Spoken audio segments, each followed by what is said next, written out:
Hello दोस्तों, नमस्कार है। स्वागत है आपका दीपक सर की क्लास 70 में। स्वागत करता हूँ मैं आज आपको नई टेंस से शुरुआत करता हूँ। Present perfect continuous tense. Present perfect continuous tense की पहचान क्या होती है, देखिएगा। जिस टेंस के अंक में, यानी कि जिस वाक्य के अंत में रहा है, रहे हैं, रहे हैं, रहे हैं, रहा है, रहे हैं, रही है, यानी रहा है, रही है, रहे हैं आते हैं, और उसमें समय दिया जाता है। देखो, 1 तारीख से, 1 घंटे से, 2 बजे से, 2 दिन से, 2 घंटे से, और 22 तारीख से। ठीक है, 22 तारीख से, जिसमें समय दिया जाता है, उन सेंटेंस को हम कहते हैं present perfect continuous sentence. Present perfect continuous sentence. इनका क्रिया क्या होता है करने का।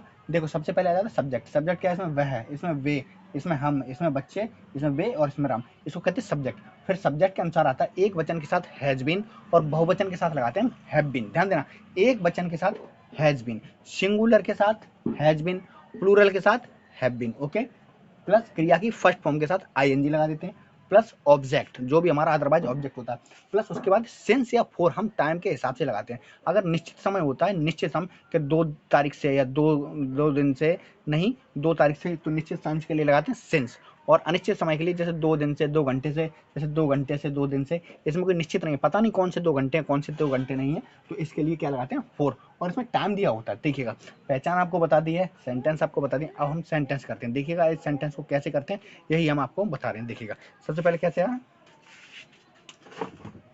वह 2 घंटे से खेल रहा है। ठीक है, तो इसके लिए क्या होगा? ही। अब क्या लगेगा? एक वचन के साथ हैज बीन। क्यों? ही हैव एक वचन है, तो ही हैज, इसके साथ क्या आएगा? ही हैज बीन क्या कर रहा है? ही हैज बीन क्या कर रहा है? खेल रहा है। क्रिया के साथ ING, he has been playing. कितनी देर से खेल रहा है? ठीक है, 2 घंटे से खेल रहा है। ये अनिश्चित समय है, 2 घंटे से, कोई 2 घंटे पता नहीं है कौन से हैं, तो क्या लगेगा? 4 2 hours, HOURS, 4 2 hours। Okay, clear. अब देखिए अगला है, वे 2 दिन से आ रहे हैं। वे 2 दिन से आ रहे हैं, तो वे के लिए क्या लगेगा? दे, इसके साथ have, they have been, they have been क्या कर रहे हैं? आ रहे हैं। आने क्या होती है? कम। और कम के लिए क्या लग जाएगा? They have been coming. कहाँ आ रहे हैं? वे 2 दिन से आ रहे हैं। दे हैव बीन फॉर 2 दिन से, तो 2 डेज। वो 2 दिन से आ रहे हैं। They have been coming for 2 days. वे 2 दिन से आ रहे हैं। अब ये है, देखो, हम 2 बजे से पढ़ रहे हैं। हम कितने बजे से पढ़ रहे हैं? 2 बजे से पढ़ रहे हैं। तो हम की क्या होती है? सबसे पहले सब्जेक्ट क्या है? बी। बी क्या है? सिंगुलर है, प्लूरल है? सीधी सी बात है, प्लूरल है।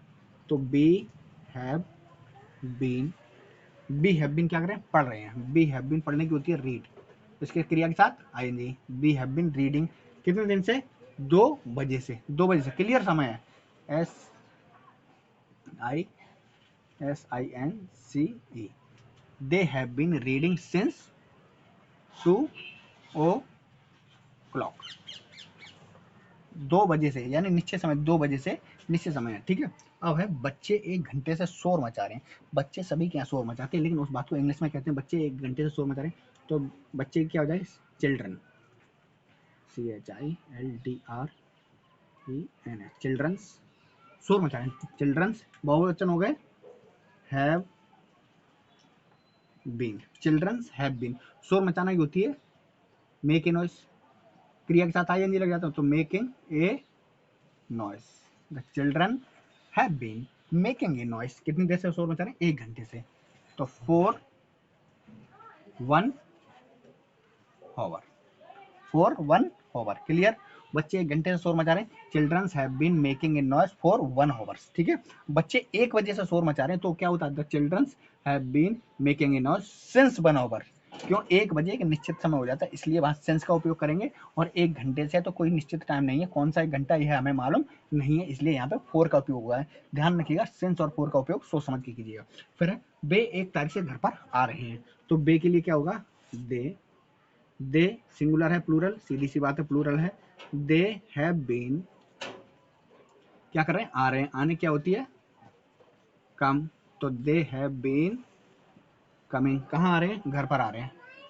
एट होम कब से, 1 तारीख से, तो क्या लगेगा since, since SINCE, since 1 date, since 1 date. Clear. अब है राम अयोध्या में 22 तारीख से रह रहे हैं, ये तो सत्य है भाई, राम अयोध्या में 22 तारीख से आ चुके हैं और सारे काम हो चुके हैं। तो देखिएगा इस सेंटेंस को इंग्लिश में कैसे कहेंगे यही बता रहा हूँ। राम अयोध्या में 22 तारीख से रह रहे हैं, तो द राम सिंगुलर है, हैव नहीं लगेगा, has been, the Ram has been, रहने की होती है लिव, इसके साथ ING लिविंग, अयोध्या में, इन अयोध्या, इन अयोध्या, इन अयोध्या, कितने दिन से, 1 तारीख 22 तारीख से, तो सिंस 22 डेट। देखिए सिंस 22 डेट, राम 22 तारीख से अयोध्या में रह रहे हैं, तो the Ram has been living in Ayodhya since 22 days. देखिए प्रेजेंट परफेक्ट कॉन्टिन्यूअस सेंटेंस की यह क्रिया आपको बता दी है, subject has been, have been क्रिया के साथ फर्स्ट फॉर्म के साथ ING और ऑब्जेक्ट सिंस या फॉर निश्चित समय के लिए लगाते हैं। ठीक है, हमारा यह वीडियो आपको कैसा लगा, वीडियो को सब्सक्राइब करें, लाइक करें, और यह सेंटेंस आपको अच्छे से समझ में आ गए होंगे, और इन सेंटेंस का आप स्क्रीनशॉट ले लीजिएगा और इनको हमेशा के लिए याद कर लीजिएगा, ताकि बच्चे शोर ना मचाएं। तो बच्चे शोर मचा रहे हो तो कैसे कहेंगे। ठीक है।